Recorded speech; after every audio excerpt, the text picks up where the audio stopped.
l'islam en tant que religion, parce que peut-être il faudrait bien préciser quand on parle de l'islam, est-ce qu'il s'agit de l'islam avec petit i, en tant que religion, spiritualité, ou bien parle-t-on de l'islam avec grand I, en tant que civilisation, en tant qu'identité? Toute confusion entre ces deux islams peut aboutir à des comportements qui ne sont pas adéquats. La logique de l'identité n'est pas forcément la logique de la religion, de la spiritualité. Ce sont deux logiques qui fonctionnent de manière différente. Quant à l'islam en tant que religion, dès le départ, il a souligné son aspiration à la paix et à la sécurité. C'est d'ailleurs l'une des finalités de la charia, faire tout pour que la paix s'installe dans la vie des hommes.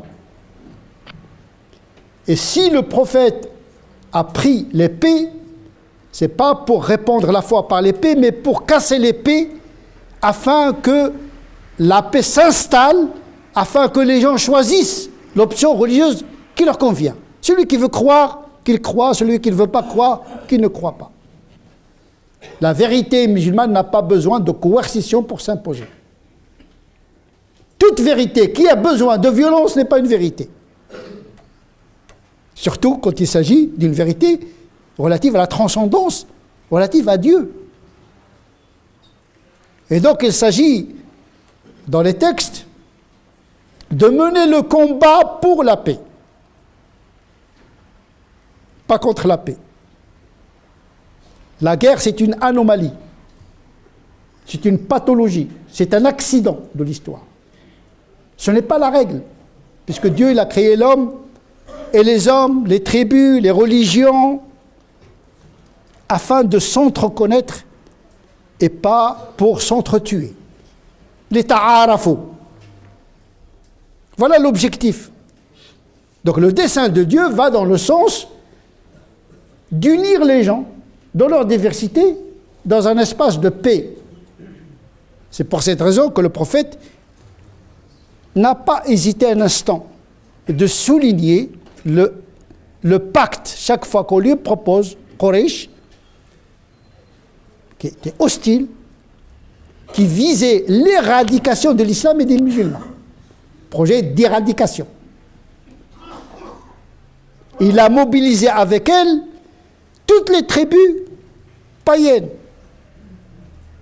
Mais à chaque fois qu'on a proposé au prophète sallallahu alayhi wa sallam de signer un pacte de paix, il le signait même si son prix était très élevé, même si cette paix se faisait parfois aux dépens de l'intérêt tribal et identitaire des Médinois et des tribus converties à l'islam. D'ailleurs, le prophète a souffert de l'incompréhension de ses compagnons qui refusaient certains pactes qu'il avait faits avec les Qurayshites. Ils avaient reçu, par exemple, le pacte de l'Hudaybiyah comme une humiliation. Comment? Nous sommes très forts, etc. Comment on va signer un traité de paix avec nos ennemis? Mais le prophète ne voyait pas le côté de fierté ou pas. Lui, son capital, c'est la religion. L'ethnie, la tribu, doit être au service de l'universel que porte cette révélation, qui transcende les frontières tribales et ethniques. Car le propre d'une religion digne de ce nom, il lie les hommes. Ils n'ont pas une religion qui sépare les gens. Ça, c'est un principe qu'il ne faudrait pas oublier. L'islam n'est pas venu pour enclencher des guerres et n'est pas venu pour être mobilisé pour des guerres qui sont d'ordre politique, par exemple. Et ça, le problème du rapport entre le théologique et le politique est un rapport très délicat, très compliqué. Quand est-ce que le théologique manipule le politique et quand est-ce que le politique instrumentalise le théologique? Parce que c'est l'homme qui est au centre de ce dispositif. Et l'homme, il est travaillé par ses instincts, par sa condition.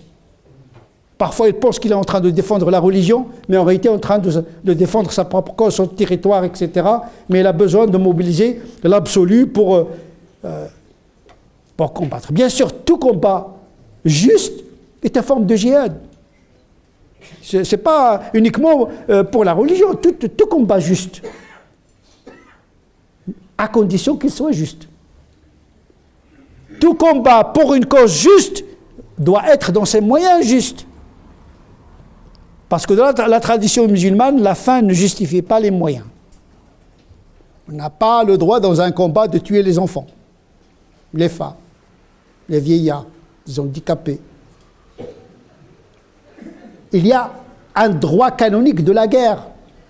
Même au moment de la guerre, le musulman ne doit pas faire n'importe quoi. Il doit être fidèle à ses valeurs.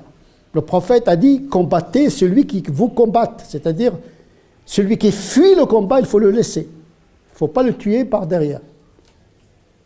Je ne parle même pas des vieux, des civils. Même pendant le combat, même un soldat ennemi, quand il fuit, on le laisse partir. Comme a dit le prophète, sallallahu alayhi wa sallam. Et une exigence morale, parce que c'est une religion qui appelle à la perfection. Aujourd'hui, on est en train de rabaisser la religion à notre niveau. À la rigueur, ne revendiquons pas notre cause en tant que cause islamique. À la rigueur, on dit c'est un mouvement, ou bien c'est un groupe qui a fait le terrorisme en son nom. Mais tu convoques l'islam pour justifier des opérations qui sont condamnées par le droit canonique. On ne peut pas convoquer l'islam quand ça nous arrange et laisser ses principes quand ça nous dérange. Notre religion est une religion qui aspire à la paix, mais de manière juste. D'où le deuxième principe essentiel, l'adl. Œuvrer pour la paix, mais de manière juste. Mais la paix, elle a besoin de justice, sinon ça serait une soumission. La paix, ce n'est pas l'absence de guerre. Parce qu'on peut être des colonisateurs, il y a la paix. Il n'y a pas de guerre. Mais ça, ce n'est pas la paix. Tant qu'il n'y a pas le respect des peuples. Et donc, l'injustice peut produire l'injustice. On le voit au Proche-Orient, 70 ans d'humiliation d'un peuple. Il faut s'attendre à, comme disent les Chinois, il ne faut jamais coincer un chat dans un coin. Par contre, c'est une réaction éthologique, instinctive, mais pas une réaction religieuse. Donc on ne peut pas justifier toutes nos réactions par l'élément islamique. Donc dire moi j'appartiens à un mouvement islamique de résistance pour la Palestine, mais à condition que tu respectes l'islam. Ou bien tu enlèves l'intitulé islamique. Un mouvement laïque. Même si tu fais du terrorisme, c'est un terrorisme laïque.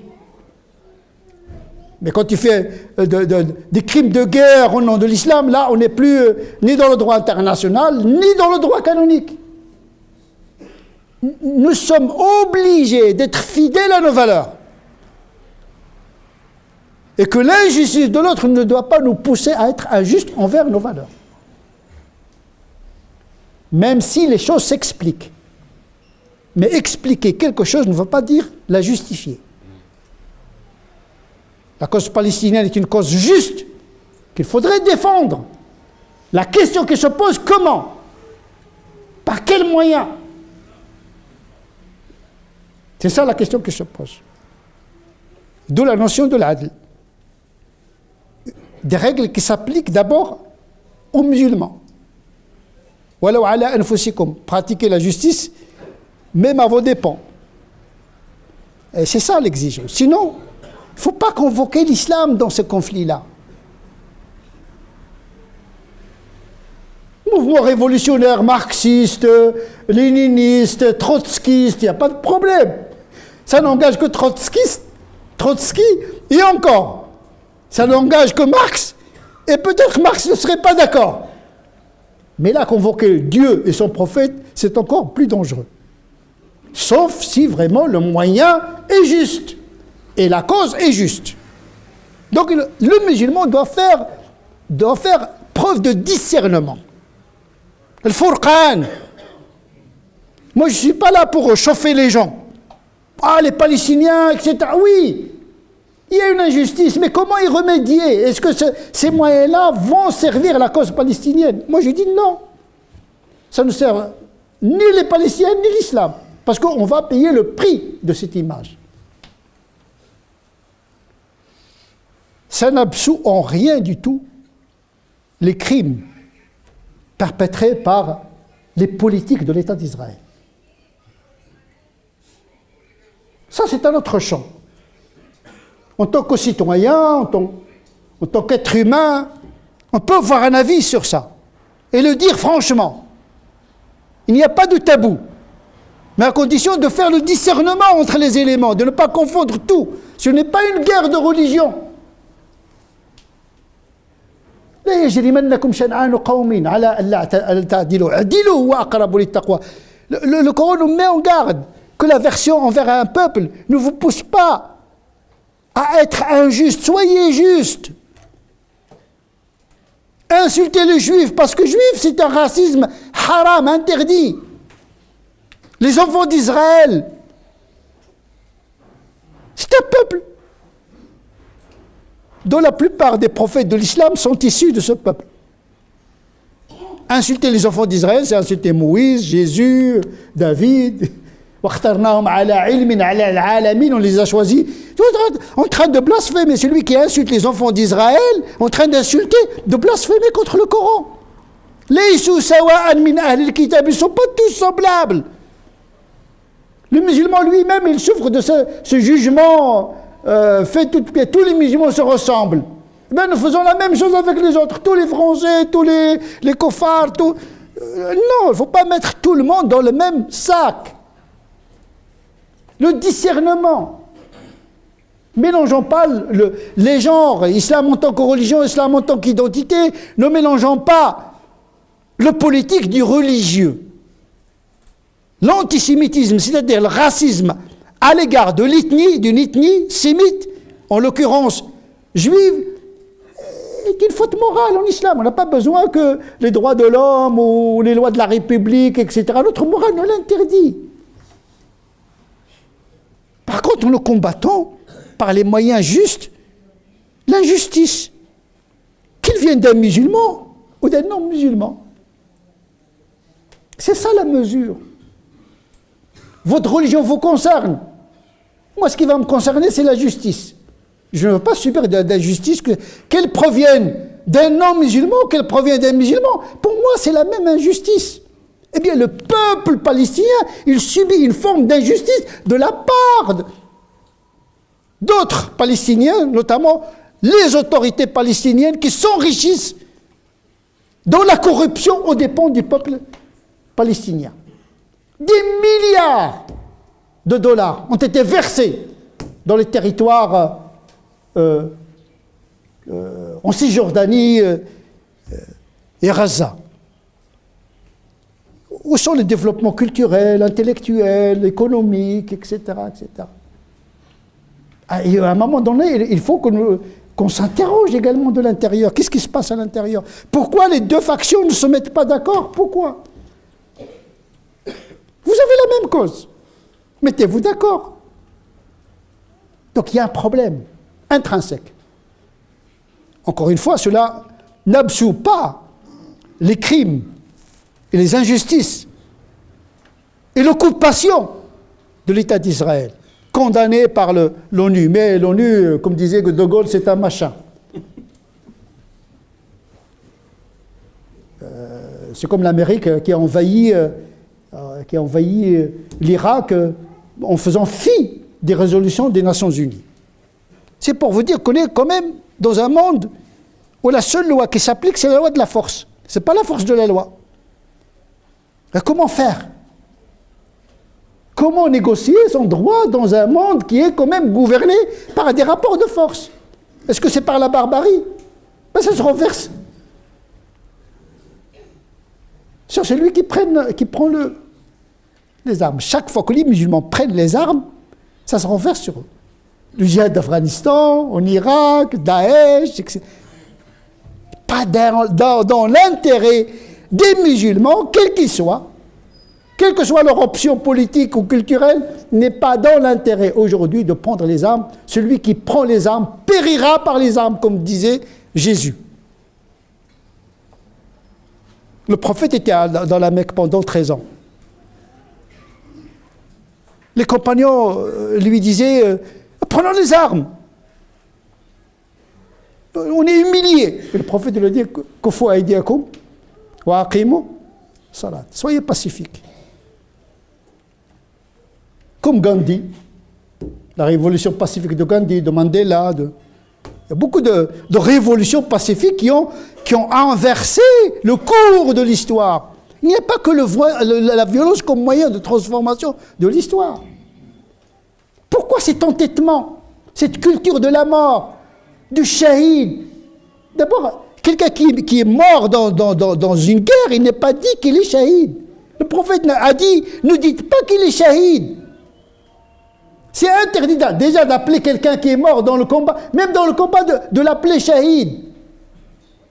Un jour, Aïcha, il a dit, heureux à lui, il est mort martyr. Il a dit, le prophète lui a dit, qu'est-ce que tu en sais? On distribue des parties, des territoires au paradis à défaut de vivre des territoires terrestres. La culture de la mort. On aime la mort. Non, le musulman doit aimer la vie. Sina'atul hayat. Édifier la vie. Par l'intelligence, par le savoir, par l'économie, par la culture, par une revendication intelligente. Mais on vit encore à l'époque pré-islamique, l'antariyat, cette fierté comme ça, le NIF. C'est pas un projet, le NIF. C'est pas un programme. Malheureusement, la situation est telle qu'elle est. Aujourd'hui, on recourt à la violence, on tue les gens comme ça. Ici en France, on a tué des gens au nom de la religion, de Daesh. C'est pas normal, c'est une situation qui n'est pas du tout normale. Et sachez que la violence, c'est l'arme des faibles. Faibles axiologiquement parlant. L'arme de ceux qui n'ont pas de preuves, ceux qui n'ont plus de vérité. Parce que la vérité se diffuse par elle-même et les valeurs se diffusent par elles-mêmes. Et dès qu'on recourt à la violence, ça se renverse. On a vu des civilisations disparaître à cause de l'armement. Ibn Khaldoun, il a fait toute une analyse sur les fiscalités, l'armement, etc. Lorsqu'il y a un surarmement d'un pays, comme l'Union soviétique, il vendrait vite. Plus on devient un pays surarmé, plus c'est le début du déclin, d'une certaine manière. On ne souhaite pas le déclin de qui que ce soit, mais en tout cas, il faut faire attention, en tout cas pour les musulmans, et cette culture du martyr et de la mort. Non, on veut la vie, on veut construire la civilisation, on tient à la vie. Par contre, il y a ceux, pour mobiliser les masses, ils convoquent des versets. Parce qu'ils n'ont pas de salaire à verser aux soldats. Hein? L'armée régulière, ça coûte très cher. Eh bien, le djihad, ça coûte rien du tout. Et ça mobilise les masses. Et on promet aux gens un paradis qui peut-être n'auront pas. Parce que le moyen qui est emprunté n'est pas le bon. Tuer quelqu'un pacifique, a dit le prophète, c'est aller en enfer. Man qatala mu'ahidan dakhala an-nar. Mu'ahid, c'est quelqu'un qui est pacifique. Quraysh, il combattait le prophète. On ne va pas considérer chaque Qurayshite c'est un soldat. Mais le prophète n'a jamais opéré comme ça. Il combattait celui qui était dans le champ du combat. Il n'est pas un terroriste, il ne commettait pas de crimes de guerre. Il respectait le droit de la guerre, même à cette époque-là. Il s'interdisait de tuer les ambassades, parce que c'est une loi de l'époque. Lorsque 2 de ses compagnons se sont convertis à la religion de Moussaïlim al-Kaddab, ils sont venus négocier la prophétie, les territoires. Donc Moussaïlim les a envoyés, alors qu'ils ont commis l'apostat. Et le prophète de leur dire: vous avez commis la grande trahison qui méritait, jusqu'à une date récente ici en Europe, la peine capitale. Il a dit: vous avez de la chance. Ar-Rasulu la tuqtal. Les ambassades, les émissaires ne doivent pas être tués ni attaqués. Donc un respect des conventions. On n'est pas dans la jungle, même la jungle a ses lois. Ce que je veux dire, oui, défendre la cause, mais avec la manière la plus subtile, la plus intelligente, la plus respectueuse. C'est ça la force d'une communauté. C'est défendre sa cause, mais en restant dans la dignité, et pas dans la barbarie. Parce que ça porte préjudice à la cause et surtout à notre religion.